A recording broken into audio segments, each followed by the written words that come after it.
Buongiorno, sono Giuseppe Fatati, sono il direttore del Centro Multidisciplinare per lo Studio e la Cura dell'Obesità dell'azienda ospedaliera Santa Maria di Terni.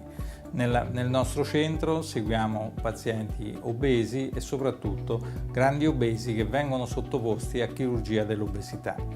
Il percorso che questi soggetti devono intraprendere è un percorso non semplice. Purtroppo nell'immaginario soggettivo o collettivo la chirurgia dell'obesità viene vista come un approccio terapeutico miracolistico. Tutti cercano il miracolo, cercano una soluzione rapidissima al problema e non si rendono conto invece che per avere un successo anche con la chirurgia bisogna entrare all'interno di un percorso e bisogna impegnarsi. Il primo approccio vero della grande obesità è e rimane ancora la dieta, anche se abbiamo deciso di sottoporre il paziente a un intervento chirurgico. Il paziente che riesce a dimagrire con la dieta avrà meno rischi operatori, avrà un decorso molto più semplice, avrà molte meno complicazioni. Non dobbiamo dimenticare che chi è in grado di fare una dieta è in grado poi di sopportare quello che è tutto il periodo post-chirurgico, in cui in realtà bisognerà continuare a stare attenti sul mangiare.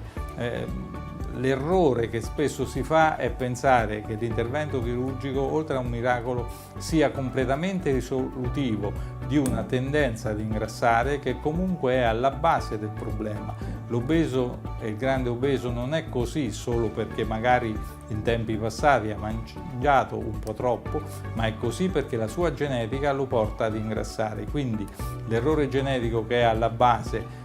viene solo parzialmente corretto da un intervento chirurgico, per cui la dieta e i comportamenti corretti saranno necessari prima dell'intervento per evitare le complicanze, dopo l'intervento per aumentare i successi e per evitare che si debba ricorrere a interventi successivi magari ancora più pesanti. Insieme a una corretta alimentazione bisogna non sottovalutare il ruolo di un corretto stile di vita, mantenersi attivi, il che non vuol dire dover andare per forza in palestra, ma mantenersi attivi vuol dire fare un'attività fisica costante tutti i giorni, ci aiuta a dimagrire meglio, a mantenere i risultati che abbiamo ottenuto con la chirurgia e soprattutto ad aumentare la tonicità dei nostri tessuti, perché l'altro problema della chirurgia è che poi alcuni tessuti potrebbero essere troppo rilassati, per cui si debba ancora ricorrere a interventi successivi di plastica, di ricostruzione o interventi di chirurgia estetica.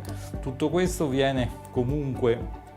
ben spiegato nel nostro centro e è per questo motivo che i pazienti che vengono, i soggetti che vengono nel nostro centro affetti da obesità iniziano un percorso che vede insieme un team multidisciplinare che comprende, oltre al medico esperto in nutrizione clinica, anche il dietista, lo psicologo, il personale esperto in attività fisica e chiaramente il chirurgo, oltre all'anestesista, tutti quegli specialisti che comunque compongono un team multidisciplinare che deve non soltanto far sì che tutto vada bene, ma soprattutto dirci che il paziente è eleggibile per quella chirurgia, perché una cosa che non ho detto all'inizio è che bisogna ricordare che bisogna essere eleggibili, ossia non bisogna avere delle complicanze o fare dei farmaci che poi possono essere una controindicazione o un rischio per l'intervento chirurgico.